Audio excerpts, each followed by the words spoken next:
to episode number 45 of Pest Control Millionaire. Today we have another one of my great friends, Josh Taylor. Josh is a vice president of Taylor's Way. They're out of Princeton, Illinois. I'll let him tell you, but they're mostly weed and fert and tree specialists, if I'm correctly. Yeah. But they've been in business since 1973. I think your old man started this way back when. Oh yeah. And I don't know how it all went down, but kind of just tell us the story. But first, I want to welcome you to the show. Thanks for being here. Thanks for spending the next hour and a half with us. And again, appreciate your friendship and thanks for being here. Yeah, I appreciate the invite. It's been awesome to see what you've done with Turf Badger and Pest Care Millionaire, and just glad you finally invited me on the show. Yeah, we've been working on this for a while now. No, it's quite a history. I guess we were just talking about it the other day. My kids, if they decide to be part of the business down the road, which I would love for them to be, that would be fourth generation. It really kind of started with the seed or the groundwork being laid with my grandpa, just, the old mowing lawns, basically doing anything he could make money to do. And then when my dad, he came about a semester short of graduating college as a aeronautical maintenance something or other, and came back to help my grandpa because of family situations on the mowing side, and it kind of started to snowball from there. And he got a passion for the greens industry. Was kind of very early entry into the fertilization weed control market when it really wasn't even a market yet at that point. They were taking products, they were taking raw nitrogen, phosphorus, potassium, mixing things in liquid, big bulk tanks. And so it kind of started there, like you said, back in 1973. So celebrating 50 years this year. And Awesome. I was always just a little bit a part of it through high school and college. And then had a different career path. And they presented me the opportunity about 11 years ago to come on board and kind of take over the day-to-day and eventually, the business aspects of it. And 11 years later, here we are. I mean, a lot of people don't know the story, but just tell the listeners what you actually went to school for, college. So I went to school for engineering. I was a mechanical engineer and got into the aerospace field. So I was a electromechanical design engineer for aerospace, and did that for about 5 or 6 years, and then that evolved into program management for that company. We worked with a lot of the larger Boeing, Lockheed Martins, Raytheons, British Aerospace. So I had quite a few responsibilities on multi-million dollar projects. So it was a high stress, high pace environment that when my parents presented the opportunity, my wife and I had our first son. He was about a year old, and I was doing a lot of traveling, living in the suburbs, a lot of stress, and felt like this would be a good opportunity to kind of move back to my hometown, connect with my parents, and really give my kids that opportunity to get to know my family and be raised in that environment. Was a big reason that we came back. So. Yeah, and your wife, she currently still works. She's a teacher, if I'm not mistaken, right? Yes, she's lived a whole journey. We joke she likes to change professions or careers about every 5 to 7 years. So she was a teacher. Yeah, and then she got her master's as mental health counselor from Northwestern. She counseled. Yep. And then now she's back to teaching again. Oh, really? Counseling, sort of. So yeah, she's lived this journey of lots of things. She kind of does it all and never wants to work with me.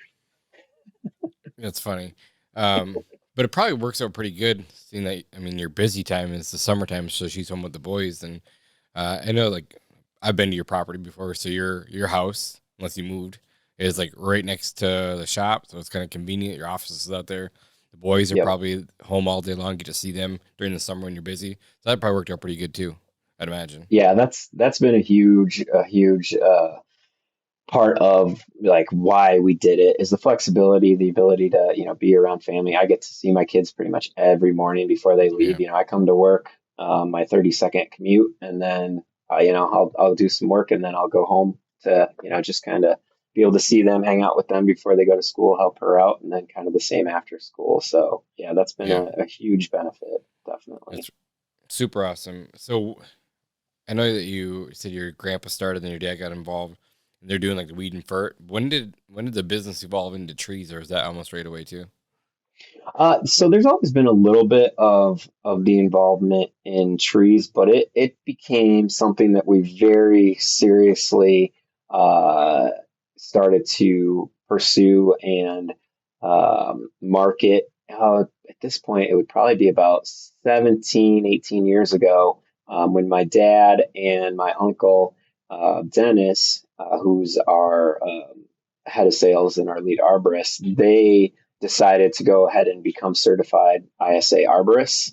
And Dennis's background, he was a lot of my family's in the green industry, so he and my other uncle had a landscaping business that my dad actually started with them, kind of in parallel to this weed control business, and then ended up passing that to my uncle. And so my two uncles ran that for quite some time. And then Dennis really, really loved trees, so my dad, presented him this opportunity to kind of come on board, and the two of them start this whole tree division.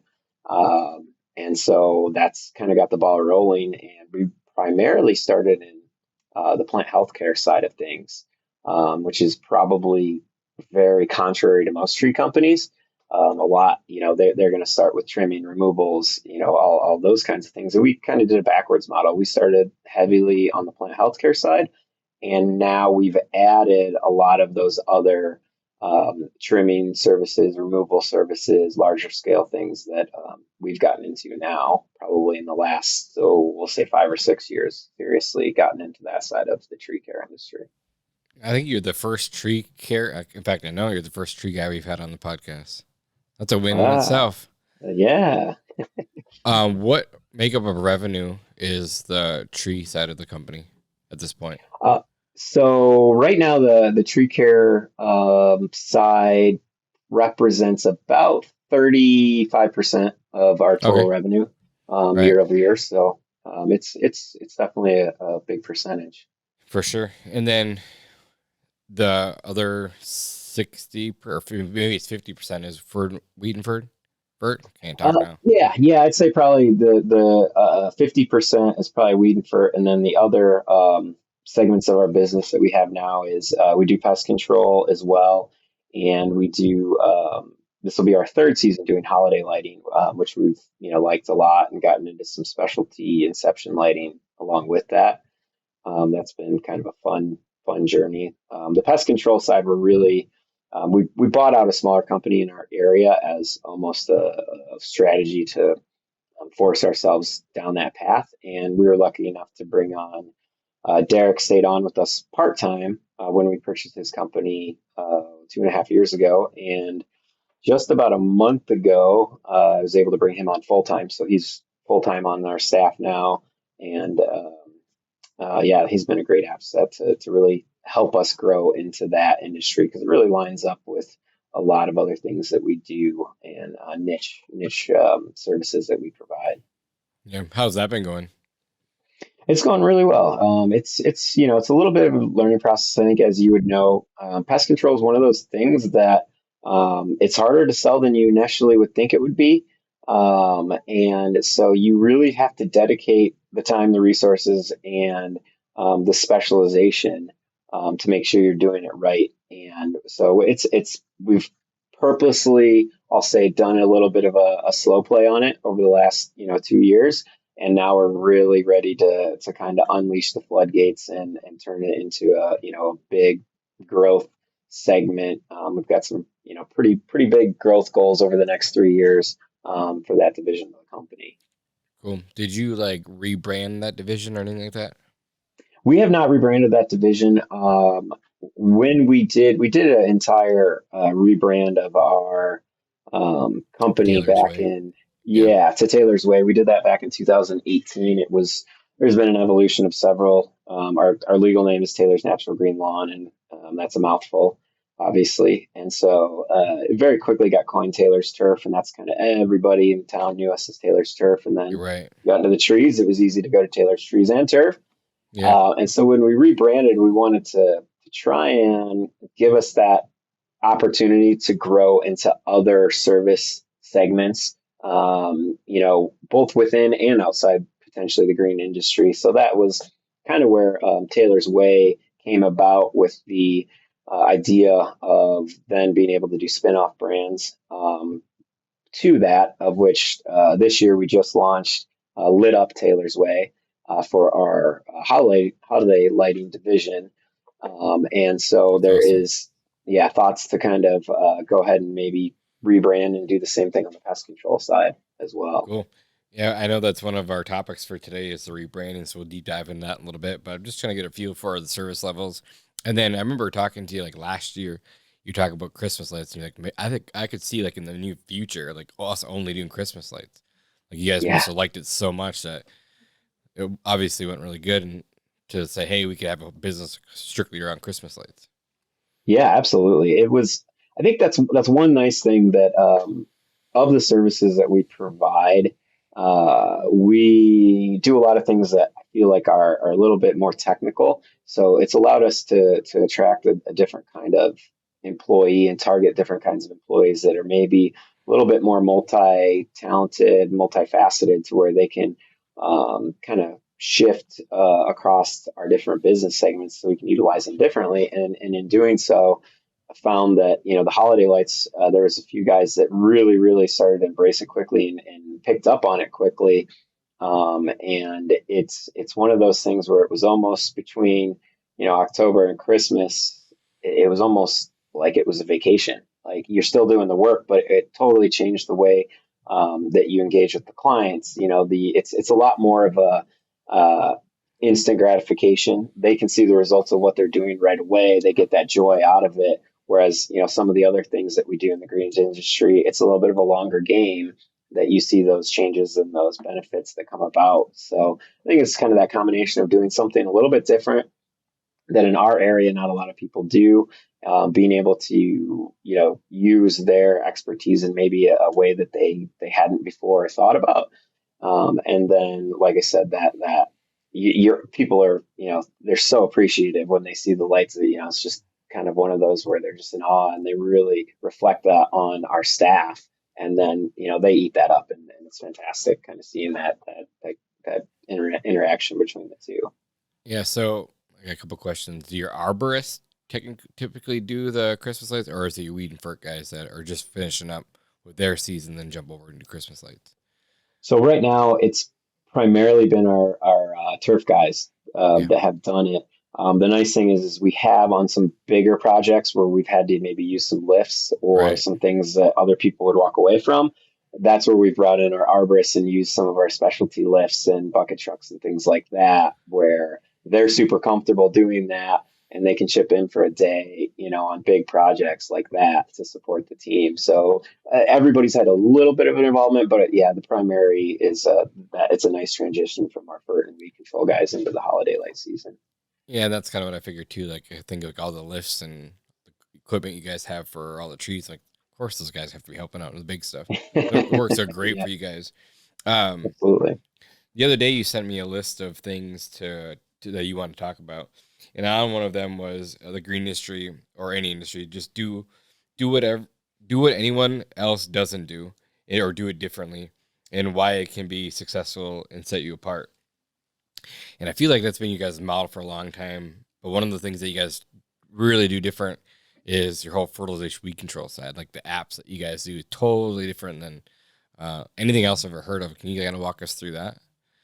Yeah, absolutely. I would say this all kind of came about really through relationships, which I think in business is a lot of us would say that's what ends up spurring a lot of really great ideas is the relationships we have in the industry and the people that we meet and talk with. And I mean, it goes way back to probably 40 years ago, where my uncle Dennis, who's an arborist now, went to Joliet Junior College, which has a really strong horticulture program.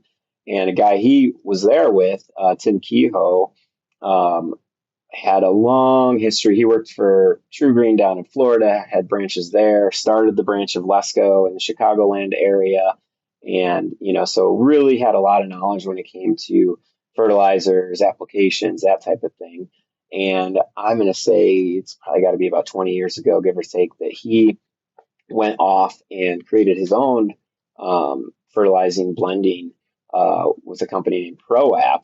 And he developed a once a year fertilizer for the residential market. So a lot of people, some may know, some may not. The golf course industry has used season long fertilizers for 50 years or more. But they were very cost prohibitive to the residential market.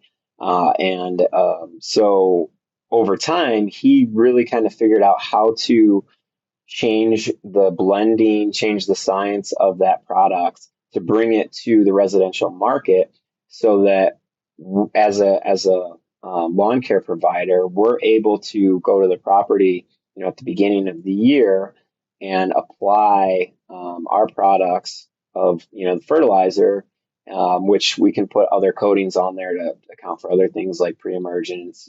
He can even coat fungicides, insecticides, different things.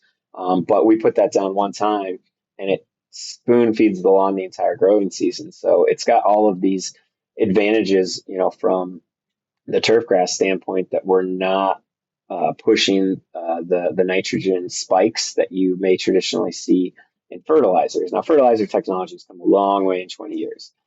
So what I would call conventional fertilizer, a 6 to 8 week fertilizer, there's been a lot of advancements. So they're using similar polymer coated, products that are more even release, but you're still going to get these surges of, you're going to see a spike through that release. Well, in what he's designed of having these timed released over an entire 32 to 36 week growing period is you're just getting this simple, even release of nitrogen. And it's scientifically designed to happen based on moisture and temperature.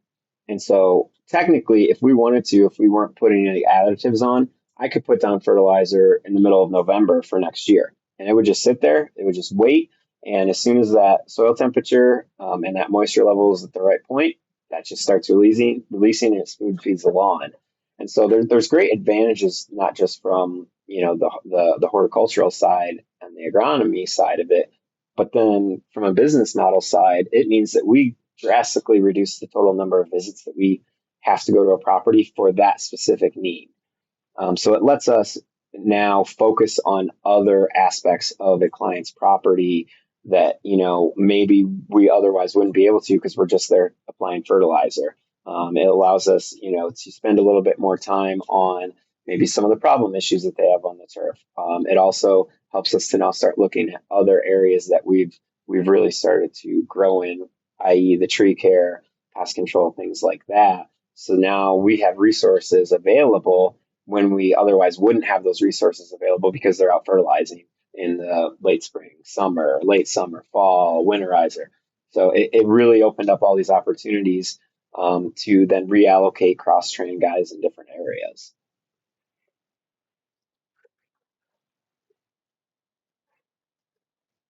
So yeah, how many times do we go?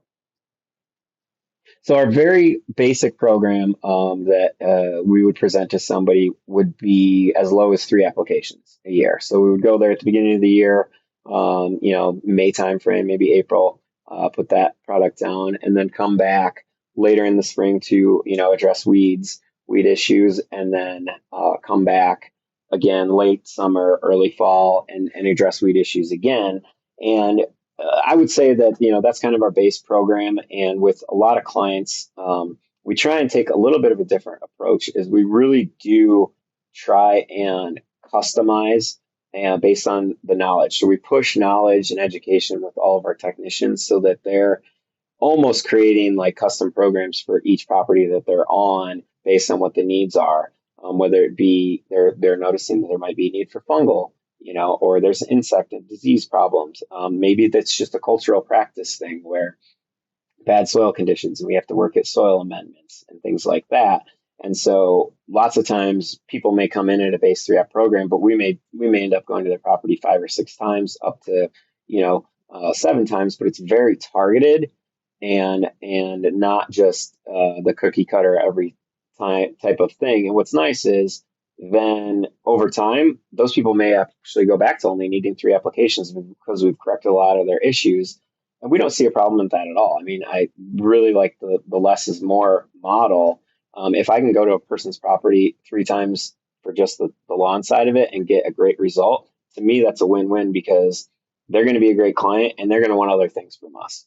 So maybe we're only there 3 times for the lawn, but if we start adding mosquito services or pest control services or tree services, there's some clients who may go to their properties 15 times a year because we're doing all of these added value things for them on their property. Yeah, it's smart. So I remember when I was there, you guys used turf coats at the time, right? Correct. Yeah. And you guys are only doing 1 app of fertilizer per year, so those things must not get a lot of hours. Well, they do because of the multifunctions of them. So when we're running our weed control rounds, right on. we're still using those when we're using our fungicides, our insecticides, and we've also even started to brainstorm and use them in different ways that they probably weren't necessarily intended for. We've taken units and turned them into mosquito spray units where we added more bulk capacity, added longer hoses to spray them. We started playing with using them to spray trees in specific applications where we don't need high volume. We just need lower volume, but we're in farm country. So, right. there can be properties where we're treating windbreaks that go 200 or 300 feet long, but we don't need a lot of volume. So instead of dragging a hose 200 or 300 feet, we're taking these units out and outfitting them for tree care to kind of use them for multi-purpose. Yeah, it's smart. I'm just trying to I mean, like I said, I've been there before, and you said you're in farm country, and you're not lying. Like you're in the middle of nowhere, and even the towns that are surrounding you, they're decently sized, but they're still bigger properties, right? Yeah. We, I mean, I'd say our average is probably 10 to 15,000 square feet. Before we moved into a more urban market, that we bought out a company a few years ago that we're, expanding into to add a location. We were probably more on that 15 to 20,000 square foot, per property average. Now that's come down, quite a bit as we've gotten into a more urban area. But yeah, there's a lot of big properties we deal with for sure. For sure. What made you guys decide, or how did you come about the new location and then in the company that you might be purchasing? A couple of different things. One is we live. You kind of alluded to it. We live in a town of about 7,000 people, so Right. not very big. And it felt like, in that town specifically, we're at this point of saturation. I think at this point we probably have 850 or 900 clients in our town of 700 people. And then as we expand out, it is a lot more. It's lots of the same model. Towns anywhere from 3,000 to 10,000 people. As you get out in the fringes of what our service area used to be, 40, 45, 50 miles. I mean, you can appreciate this from, for sure. your background, is that then you start to fringe on some of these bigger, 40,000, 50,000, 100, 200,000, population cities, to where now you got to start thinking a little bit differently because of all of the things with, overhead drive time, being able to service, and get to properties quicker and more efficiently. We just hit that point where it just made sense to, instead of trying to incrementally grow those areas slowly, which is not very cost effective, because if you're going back to do calls and you only have 1 or 2 things that you can do that area, it's just not, it doesn't make sense. So that's where we started thinking, all right, what are the potentials to go and get a lot of properties quick? And there's many ways you can do that, but one that just kind of presented itself was a relationship that we had in the past of a guy that had a mowing and a landscaping, and he did fertilization, weed control, and a lot of people like in that situation. His biggest headache was fertilization, weed control. That's our specialty. Yep. So we went and purchased this property, which it wasn't significant. It was, it was probably 100 clients or so in that area. But it got our foot in the door, and it got us that opportunity to really start to push that market. And I mean, we've seen in 3 years, we've gone from, that base, I think it was 90 to 100 clients, to where I think we probably have this year, we'll have 15, 1,600 clients, in that area, just in, 2.5, 3 years of developing it. So you went from like 200 to like 1,500 clients in like 2 years. What was your way of marketing to those new clients in that area? We definitely took the many different funnel paths. So Yep. we didn't just try and do one thing. We initially, early on, we really focused on the building the relationship. So every single one of those clients, we went out and basically did a full property evaluation that included their turf, their trees, and for free, just told them what your property has, where's the potential, how can we improve that? And that was kind of the, okay, let's build our reputation the right way, take that extra time, take that money. And even though it's a small sample set of people, they were kind of spread out in different neighborhoods, that we felt like, if we can start right away, I feel like referrals is one of your best marketing aspects. So how do we speed up this referral process? And so that was one approach. And then we've had a lot of good success with targeted EDDM, and also doing like more customized mailers, where we spend a little bit more money, maybe get a little bit more high end type of marketing materials to send out to very targeted neighborhoods, and took the whole approach of trying to hit people at least 6, 7, 8 times Yep. in a prime time of the season to get our name out there and really start to build that brand awareness. And just tried a lot of different things. This year, for the first time, we'll see how it goes. We're going to do billboards for our lighting division, because we're very, very new in that area to lighting. We haven't done a whole lot of it. So, again, we're trying to just add a different method of being able to get those touch points, because I think at the end of the day, if you build a good brand, you have a good reputation, and you get those referrals, just getting in front of people to see them those 6, 7, 8, 10, 12 times, your return starts to come, and you start to see that ball rolling, and you see that effect where then you can start to back off your marketing, and it takes care of itself, Yep. essentially. Definitely. Which is what we've definitely seen in our other markets that we've been in for a long time. I haven't marketed in Princeton in probably 15 years, and we still, amazingly enough, that we have, uh, 8 or 900 clients. It's every year. It's a 5 to 10% growth. In a town that is still tapped at 7,000 people. Yeah. You said, are you going through another acquisition right now, another small one? Not currently. I'm always, in the process of looking for ones, Yeah, for sure. for sure. And pest control is our big one right now, that we strategically want to try and find a good fit, for somebody to acquire, and kind of try and follow what we did, on the expanding to a different area, now to a different, business segment, Yeah. rather than the area. Yeah, and I agree with you. It's way faster just to, even if it's a small company doing 200, 250,000 in pest control, just to help build and scale that thing, because they already have the pest control name and background and experience. It's just way Hmm. faster than trying to convert your current clients that look to you as a lawn care company.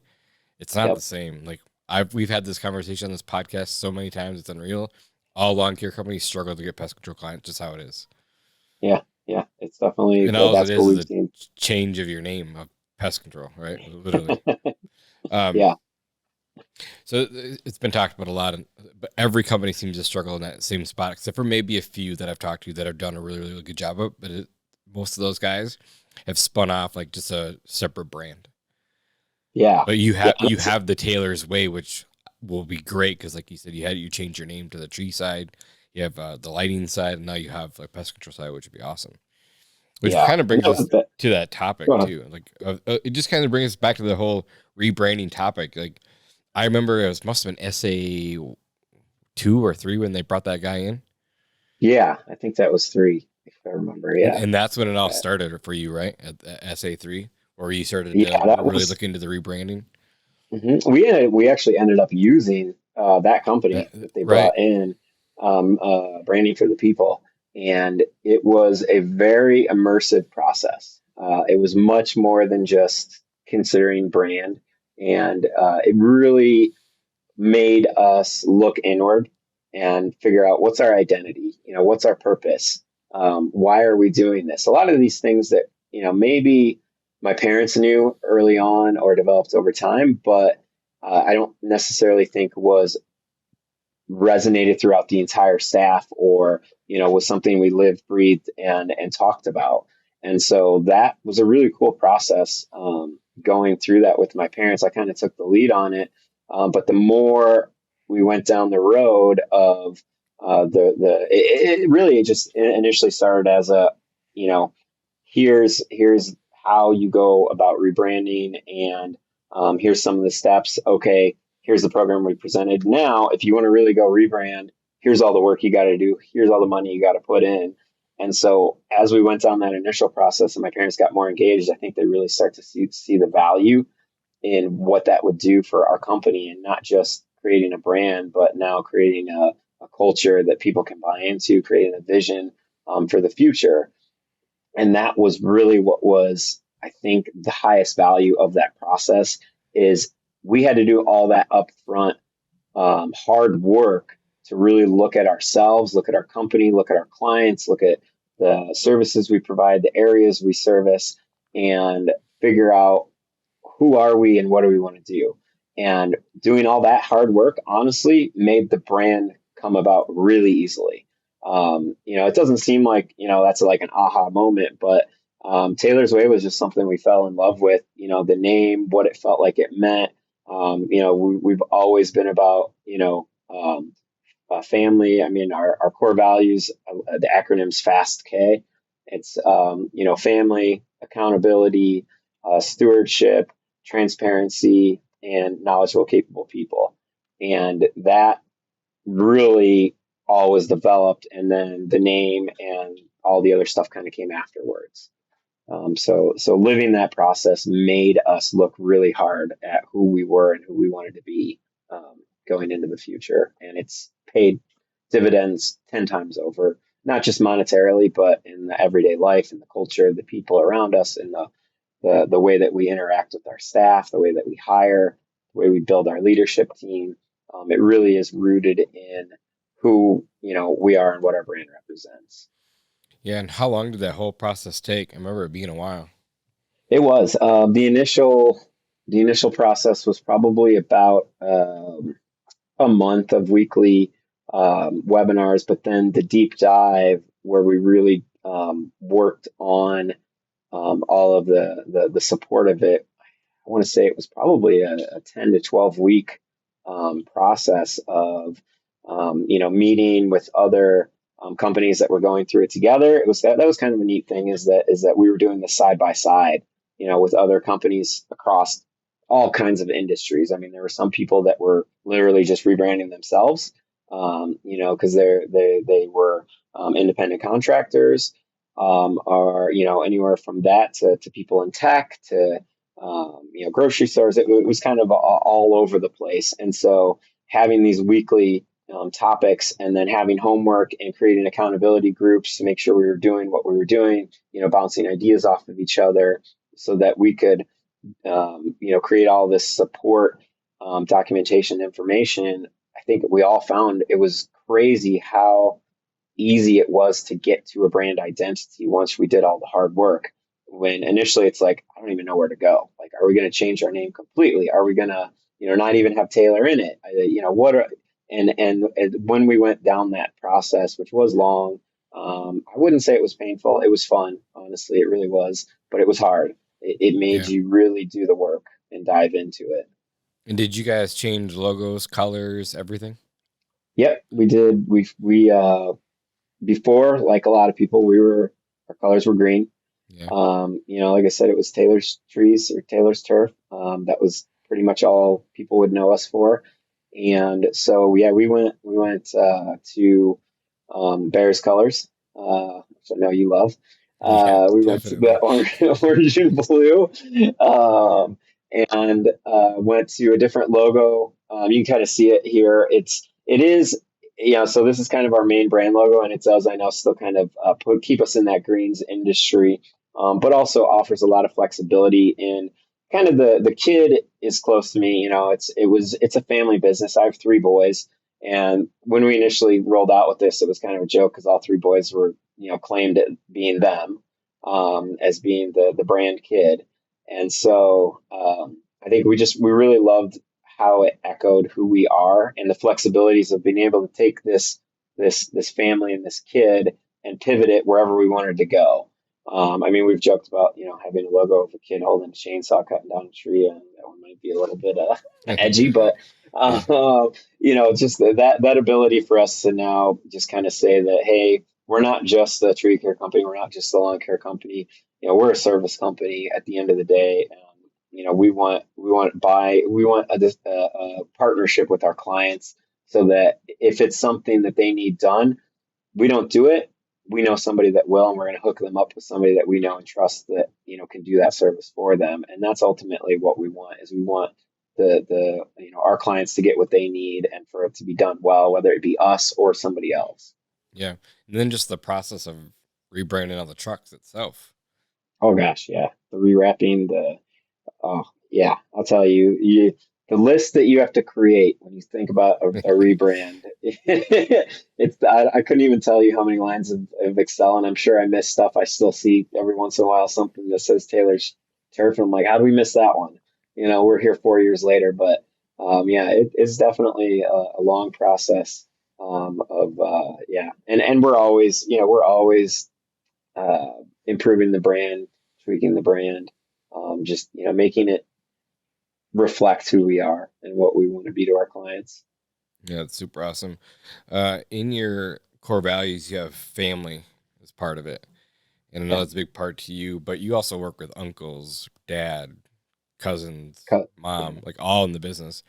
And everyone says not to work with family. Can you kind of like walk us through that dynamic of what it's like working with your entire family? And I'm sure it's not all easy. And then how you separate, business from family at the end of the day. Yeah.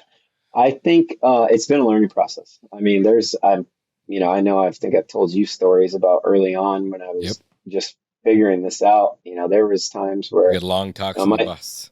long talks. Yeah, there was times where my dad and I just did not see eye to eye on things. That we would butt heads. I can recall. Well, I don't have to think too hard because we still have the truck that when I look, I can see the dent on it where I punched the truck when we got into one of our epic arguments early on in that relationship. And I think at the end of the day, what we found was it really came down to two main things. Was one was mutual respect, and being able to develop that and really know that we're marching towards the same goal, and we might not necessarily see eye to eye on how to get there, but that we both have the best intentions and the best for each other and our business in mind. And then the other part of it, which I think really was kind of the aha, was more of the accountability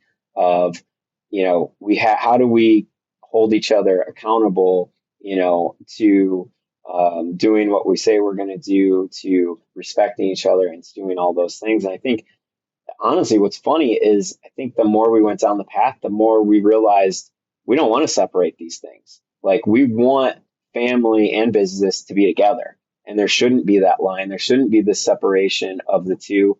And that at the end of the day, like, we're living so much of our life at work. Why do we need to try and separate those? Let's really embrace that and turn this whole place into one big family. I mean, and that's what I think we've really tried to do. And what we've realized is, like, that separation could maybe actually create walls at times.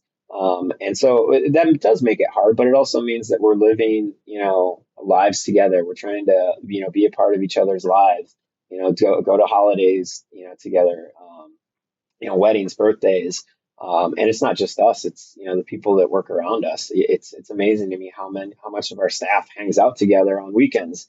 They do game nights together. We try and, promote that stuff. And I think that was the biggest thing and the biggest part of the recipe that we realized is that We should not try and segment. We shouldn't try and create two different buckets of work and family. Why not just make it all one and just know that if we are truly following, those respect and accountability for each other, and that then we already love each other because we're family, that then it all comes together cohesively, and it's not without like anything and struggles, but I think that's why that we just added that to our core values this year was transparency, is because I think we found that was probably maybe a little bit of the piece that was missing, that sometimes we were family, we weren't necessarily being 100% transparent with each other because we didn't necessarily Right. want to hurt each other. Right. And I think once we got past that and we're like, look, we are family, regardless, we're going to be in this together, let's be more transparent about some of this stuff and not have hurt feelings. And when that last element came in, I can say that things have really started to relationally. I know for me and my dad, it's never been better from that standpoint. But then just as a whole, throughout our company, it's only getting better and improving over time. Yeah, and a lot of listeners don't know your dad, but some of them will. And super awesome, great guy. But he's Yeah. old school, right? I just feel like that like old school mentality. He's not going to put up with any shit, Yeah. Oh yeah. and that's You're just you're and so 100% like right. right. So then like you have that old school mentality, and then Josh comes in. He's the vice president of the company now. He's running things, and now you have a different way of doing things than he did, and he liked the old school way better than maybe adopting some of the new things. That's got to be a challenging for him as well. Oh yeah. Absolutely. I mean, right away I came in and rocked the Service boat. autopilot, We right? were, yeah, exactly. We were all Yeah, paper, and yeah, my first initiative was, I said, we got to stay up with tech. But I think at the end of the day, the thing that he's always known about business, and he is always saying, is that if you're not growing, you're dying. I love that. My And I grandpa said the think, same thing. yep. And so it always comes back to that, is that he sees, even though he doesn't necessarily understand or maybe agree with, he always has been of that mentality. So, he's willing to take those risks as well, which is great. That he knows that, to win in business, you got to take risks. And he Right. knew that early on. And so I think he just, it took a little while, but I think he really embraced that, and, became confident in our team as a whole. I think he always had confidence in me, but it was some of the letting some of the other things go and seeing that we were truly developing a team that he can trust, and not just trust, but know that they're gonna help us to get where we want to go and continue to grow. For sure. And at some point we're going to be there too, where someone's going to have to take our spot, like your son Yeah, or one of your exactly. sons. So that's going to be a challenge too for us. How much of that has just, old age in general, like he's calmed down a little bit? I think that's helped a little bit. And maybe the He's grandkids help keep yeah, him they busy. definitely love him. You get him, keep him a little bit more even keel, and help out with his peace of mind. I will say he has backed away from the day to day, which was the hardest thing for him to do, Yeah, definitely.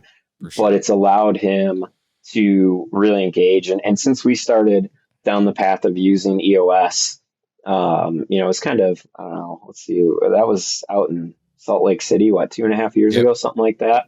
Yep. And we came back from that, and honestly, at that point, we were on this growth trajectory that was a little scary to him, and I agreed, that we didn't necessarily have a good business system in place to ensure that our team and our leadership team was developing the way we needed to support the growth that we had.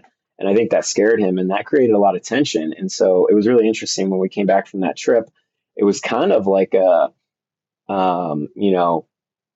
don't know if I can call it shit or get off the pot moment, where he's like, look, either we're going to go down this path and we're going to embrace this, or I'm completely gone and I'm not going to be any part of this anymore. And it's just going to be all yours. And that's the last thing I wanted. Right. I did not want him to leave the business, for lots of reasons, his knowledge, his Yeah, you can't experience. replace that. Nope. And so that was huge to us as we started to go down that path. And did you guys hire an implementer? Did you guys hire Jeremy, or did you guys end up doing it on your own, or what did you guys do? So early on, I will say we like dipped our toes in the water Yeah, that's how we started too. That yeah, that first year was really kind of okay, we're going to kind of have to do this. We're going to try and do this. And it's really been, we have not hired an implementer. We haven't totally taken it off the table that we will. Yeah, But in the last, I'm going to say 18 months, probably the last year for the most focus, we are really holding each other accountable, trying to follow the process as much as possible, having our on schedule meetings that are, very focus driven, our quarterlies, our, half years, our yearlies, and really, have supported our leadership team. And it's created a huge amount of accountability on me, which is what I needed. I mean, some people are probably familiar with Colby, but I am like a two in follow through. And me so too. I needed that accountability for people, not necessarily for me to get stuff done, but for me to be better at delegating and making sure that the right people are in the right seats doing those things that maybe I was doing and I didn't like doing, but Yeah. I wouldn't give it up. Yeah, what I loved about Buster is that even when you go on academy trips, he'd be right there with you. He'd be Yeah. mingling with the guys, still learning, asking questions. Like he's so much fun to be around. Like it'd be him and I talking. Like I don't remember even where we were. We were like at this bar, but it was like outside, and everyone else we were like watching the Packer game Yeah. On the that night. rooftop. Yeah, on the rooftop, and we sat there and we talked till like 1 o'clock in the morning. Just him and I just chatting. It was just he's such a great dude. Um, Yeah. but as far as the accountability that you brought up, you said it's a must from the top to the bottom and vice versa. In a text me, and that just really resonated for myself because I'm a two and follow through. Um, but you took it like it seems like to a whole new level. Like, okay, I have to get this stuff done. This is my quarterlies, my rocks, whatever that like, holds the accountability. Hmm. And you said that was very crucial to your development as well. Can you kind of just talk us through that? Yeah, absolutely. I don't initiate as a quick start. I'm high, but I'm more of a implementer. So it means I'm hands on. I'm very, very hands on in what I do. And so I always wanted to have my hands in everything. I wanted to be a crucial part of the operation. And my dad's a lot the same way. And I think I developed a little bit of that from him as well, seeing it. And it's not sustainable as a business. As you grow, it creates a lot of burnout. Not just me, but then, if your team's seeing that and they're seeing that's the same kind of expectations that you have for them, then you're going to burn people out very quickly. And so by being able to, have a system in place where we can now start to actually put on paper where people are at, what their responsibilities are, and actually following through on making sure that we're doing what we're saying and that we're attacking the biggest problems in the business.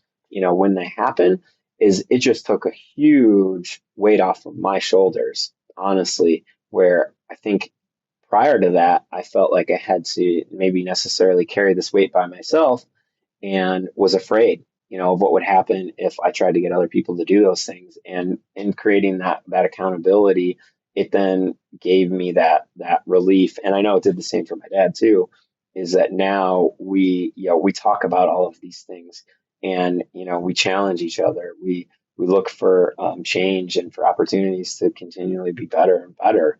And it really just reignited me because I was getting to a point of burnout where I was just Yeah, like, this is not sustainable. Like, I don't want to grow anymore. Like, yeah, I I remember don't, that. And Yep. so it was a turning point where now I'm excited about the future. I'm excited about the team we have and the continual development. And I know there's one, member of our leadership team, specifically Corbin, that last year, it was like a make or break moment. He's had a huge life change. Stopped drinking probably, I don't even know, it's been 9 months, almost a year, and has done a complete, 180 on his life. And in doing so, he'd been with us for 10 years or more. And we had him in a sales role, but he really felt like he was being underutilized. And so a lot of hard conversations last fall kind of led to, bringing him on the leadership team. And he maybe not more so than anyone, but definitely has been a critical part of holding me accountable to some of the things that I am at fault of, which is I have a huge heart and I probably give people too much rope sometimes.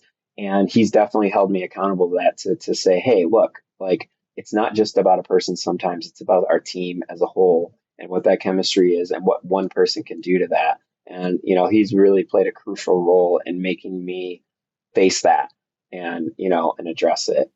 And that's Yeah, I what's been think cool about the whole process. yeah, I think us as entrepreneurs, like we're people. So we Mm, love to be around people. Like that's just our thing. And we always want to help people. We want them to win, but we're terrible at saying no. Like just yeah. Yeah. and I've had this conversation with so many entrepreneurs, it seems to be just a common theme. But I feel like your Colby score is really close to mine. And I always have my friends stored in my phone, but I don't have yours. What's your Colby score? So mine is a 6267. You have two higher numbers, three higher numbers. That's cool. Yeah. And I'm a Yeah. 3-2, so zero follow through, and then 7-8. So super high Okay. quick start, super high implementer like yourself. So it's hard for Yeah. us to delegate, but then knowing that about ourselves, like, okay, I have to delegate. Hmm. But Yep. I'm led by quick start. Like everything I do is by quick start, and then I have to. But then my implementer makes me like deep dive into it to figure it out, and I just how my brain operates. Like I get a lot of stuff done because of it. My follow through is absolutely terrible. Like I need someone there, like my couple people in my office, just to hold me accountable. Because if I say I'm going to do something, just to make sure to remind me. Unless it has something to do with like the business that I have to get it done. Like Hmm. we don't have a choice but to not get it done, right? So it, Yeah, that absolutely. helps too. Yeah, our Um, office manager has been my biggest follow through for sure. yeah, Without her, like, there'd be lots of things that would probably fall off that I wouldn't get done that I needed to. but that's nice to know about your team to hire those people in those roles that are opposite Colby numbers of Hmm. you, right? So like Yeah. having those people who are high in fact finding and high in follow through, have those people around to make sure that what you say you're going to do gets done. Oh And it's yeah, just another important absolutely. thing. Um, and then as far as US, you've been doing that for 2 years, right? As you said. Yeah, give or take. Yep, about that So long. that was when you started out in Utah, Hmm. Yep, and then you followed guys have pretty your, much immediately. and then your dad, he joins all those meetings as well. Yeah, he's every week, weekly we do those. And we're pretty much what's been great is even so I was lucky enough I was gone for about 3.5, 4 weeks this year overseas. And I think there was one or two of those meetings I couldn't even be a part of, and they still happened, That's like it awesome. didn't have to be me running them. The team took it. They went and did what they were supposed to do. They held the meetings. They, did the work. And so that was really cool to see, that it's going down the path it should. Cool. Yeah, I remember that's when we were trying to link up for a while. It was before you went Yeah. on vacation, or how was that? Did you guys have a good time? Oh yeah, it was awesome. My wife got to spend 6 weeks in Paris, and I was there for about 3.5 or 4, and my boys were there for 5. So, Wow, and that's something that we're wanting to do pretty much every year, until really our boys get out of high school, is just really let them kind of see the world and so smart. let them experience different cultures. Yeah, super smart. What is your, as the vice president of the company, what does your day to day look like right now? So right now, a lot of the focus, honestly, is on this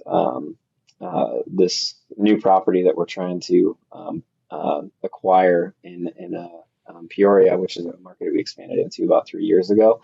And then I am again, probably because of my implementer, I'm very much a numbers person. So I kind of live this hybrid role of kind of CFO, kind of operations director. We have a facilities and maintenance manager, and then we have all of our field managers. But I love, and I think it's part of me being an implementer. I don't know that I'll ever get rid of it. Is I really do love the operational side of things. So I still, I'm in like our weekly scheduling meetings. I'm kind of helping, looking at scheduling stuff, for at least an hour or two every day, kind of seeing where all the moving pieces are, of everything, and helping our office staff and their scheduling team and our field managers and our facilities manager. Kind of, I'm like I'd say the glue, kind of keeping that all together. And And so I live in the, the integrator role of EOS, but then I also kind of live in this operations director role because it's what I want to do. It's where I like to be. I was doing sales for a while and I gave that up because it was something that I didn't necessarily have a passion for. Um, and I don't know if I'm the visionary in the company. Right now, That was my my dad next sits in that question. role. Yeah, Yeah. so he sits in that role, and I don't know that that will ever be me because I am so operationally minded. Um, I definitely have some areas of being the visionary, but I think that it's going to be somebody else within our company or somebody outside of our company that probably comes in and sits in that role eventually. Once my dad decides to step away from it. I never knew that, but the more that I think about it, it makes total sense to me. You're like, you're an operational wizard, but you're super intelligent too. So like, it fits really, really good at that role of the integrator. Never really thought about Yeah, that till just now, though. yeah. You guys just had like a ribbon cutting type thing ceremony this year, didn't you? Like a anniversary or something? Yeah, we did. So we did a open house, is what we Yeah, called it, and essentially we invited all of our clients to our facility really. to meet our staff, and we did a lot of. We did it was a very cool event. This is the second time we did it. We did it 5 years ago, and we had about 250, 300 people. This time we had between 550 and 600 people out here, Really? and yeah, we fed them, so that always brings people Yeah. for sure. And actually, one of our own staff members cooked all the food.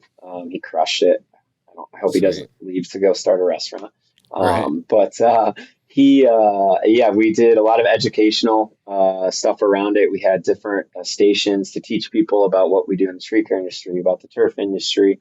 We had a facilities tour. We did some demos of our tree guys, getting up in trees and climbing trees, showing how to rig stuff. And then we just had fun stuff, for the kids. We had bounce houses and sack races, and it was really the goal of it was not to sell people anything or to it was really about our staff engaging with our clients, especially our office staff doesn't obviously get to see clients in the field, and so it was a great opportunity for them to meet clients to meet us, and then our field staff also to kind of be able to interact with clients in a different environment than they normally would, in more of a laid back, like really, we are a family. We want our clients to be part of our family. It's not just that we're a family of employees, that we truly do want to learn about our clients, engage with our clients, know our clients' kids' names, their dogs' names, where they go to school, what their jobs are. It's not just this this not personal relationship. Like, we want to develop that relationship with our clients and get to know them and really, go through life with them. And so this is just one way to reach out and try and continue to build that. That brings up a lot of questions. First, how did you pull this off? Like, how did you get them to come there? Yeah, you brought food, but what was the messaging? Was it Um, email, text, phone call, or flyers? What did it look yes. like? So we did a series of a couple emails out to our clients, and then we did postcards. We sent out postcards to all of our clients, inviting them to our facility along with the emails. When we did it 5 years ago, we did a voicemail drop, and that failed miserably. I think that was maybe Really? early on. Yeah, well, it wasn't a failure um, the of doing a voicemail drop. It was a failure of this guy and implementing it and not phasing out voice drops over time and just going and dropping 3,000 voicemails to people all at the same time, Yeah, uh, which you can imagine creates a plethora of calls, um, absolutely. especially the way they were set up in the past. And so this year we just took a much simpler approach and just were like, word of mouth. We're gonna just tell our clients, continue to tell them when we're on their property. So we started, talking about it with people in the spring, that we were going to do this, keep an eye out for it, and then just leaked a couple of, 3 or 4 emails, and then finished it out with about a week or two before the event, sent out postcards to everybody, letting them know.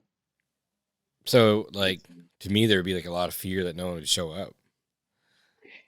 There was, interesting enough. So we have a marketing manager now, Stephanie. She started with us last year, and she's been amazing. at a lot of things, but I would say client engagement and development is definitely one of them. And so she did actually create RSVP system with our emails and our postcards, which gave us, I think out of the RSVPs, we already knew there were probably going to be between 250 and 300 Gotcha. people, which was really cool to see how many people engaged and actually like took the time to say, yeah, we're coming, we're excited, we can't That's wait. so And awesome. so, I love yeah, this, by and the so way. we were like, honestly, beyond that, it was a little bit of shot in the dark. We're like, let's plan for 500, 600, and see where it goes. And so everything we planned was for that. And at the end of the day, it kind of just came together. God looked out for us and apparently, knew what was going to happen. And we were luckily ready for it. And it all went off without a hitch. I mean, it was crazy how it was a well oiled machine, especially compared to the one 5 years ago that was fun, good. But this was just like a whole nother level from our staff engagement to the client experience to I mean, just the management of getting that many cars. We had an off-site place where people parked and then shuttled Yeah. them to our facility. So the logistics of everything was not small, but it was definitely a team effort that came, off great. But think of the client value that added. Like those are almost like true believers now. Like they're all in.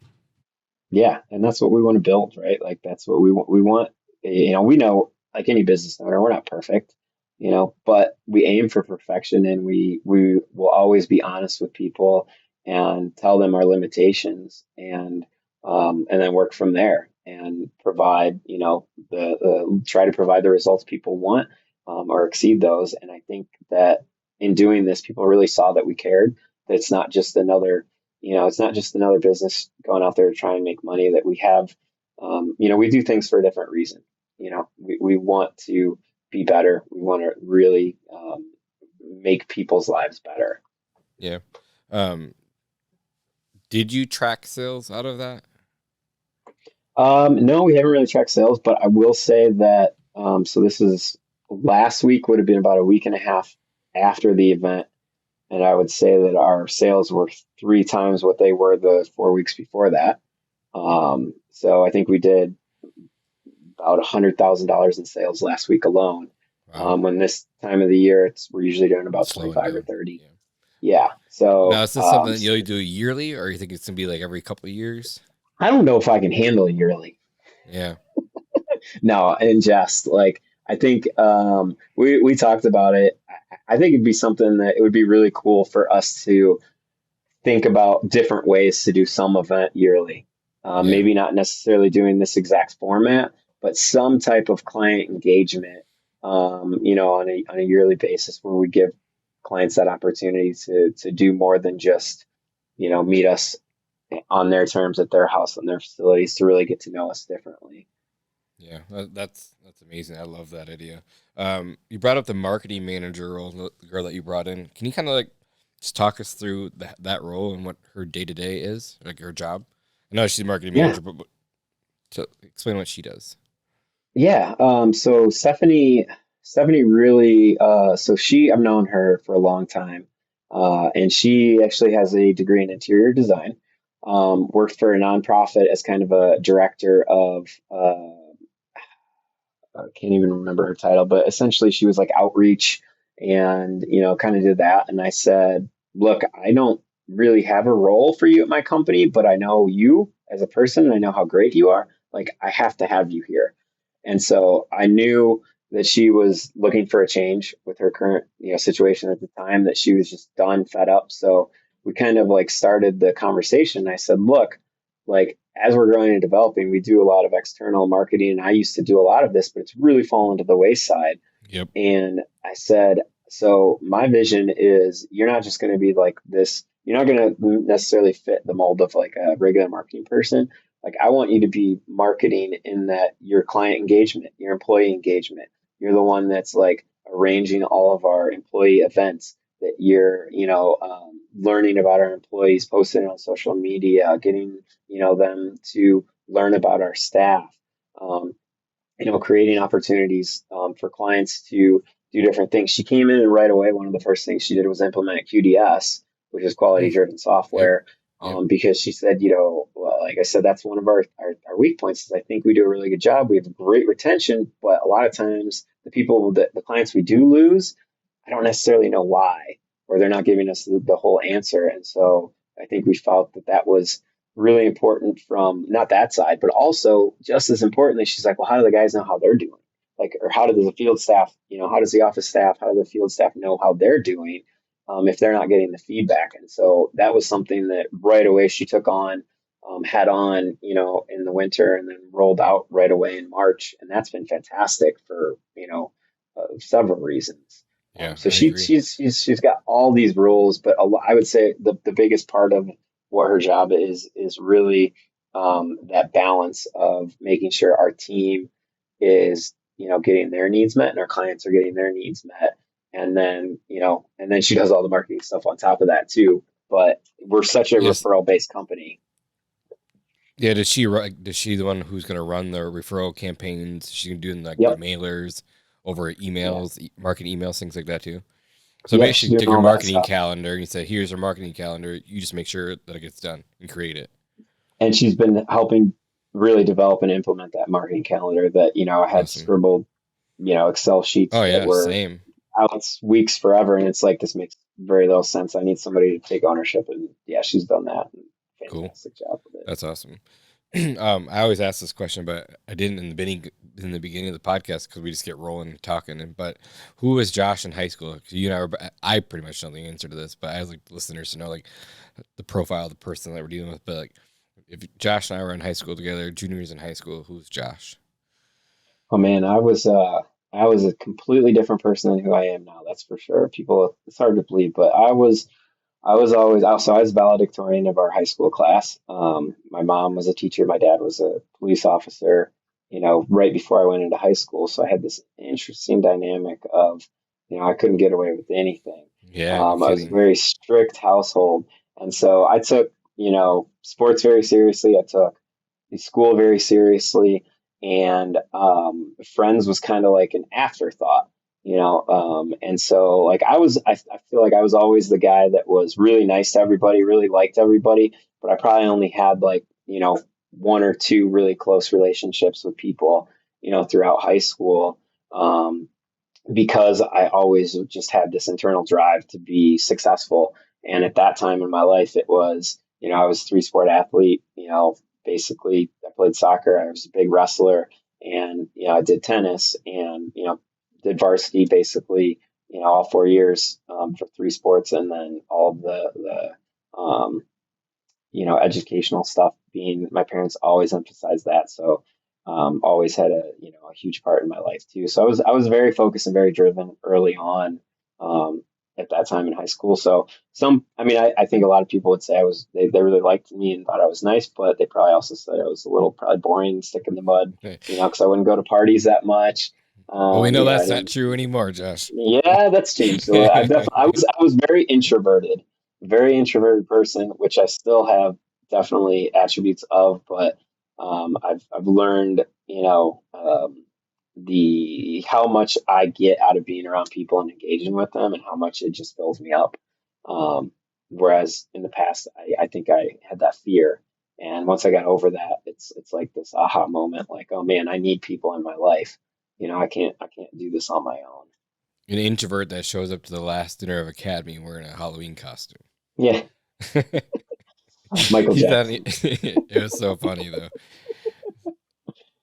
And Uh, then for this past year, maybe even the past year and a half, what are some really big wins that you've had, whether it's I would personally or or professionally? professionally.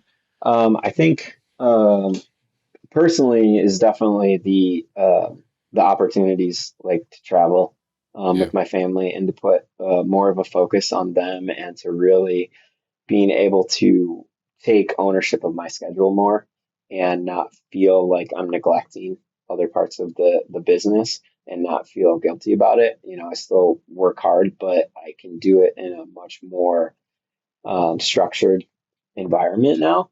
I don't feel like I'm putting out fires constantly. That right. that our team is doing that, and then I would say that kind of goes hand in hand both professionally and personally. The other biggest thing is really creating that leadership structure and having that team set, and the expectations, and all of us marching together, as one, unified group has been Yep. huge. And just, the developing of the team, we came up with a whole new process for evaluating our team. We built a career path ladder for people so that they can see, how they get to where they want to be in the company. We're It's having, so important. regular conversations about those. And so those are some pretty big wins, is that, we want people to understand this just isn't a job. This is a career. We want to make this a career. We want to see them be here, forever. Yeah, that's incredible.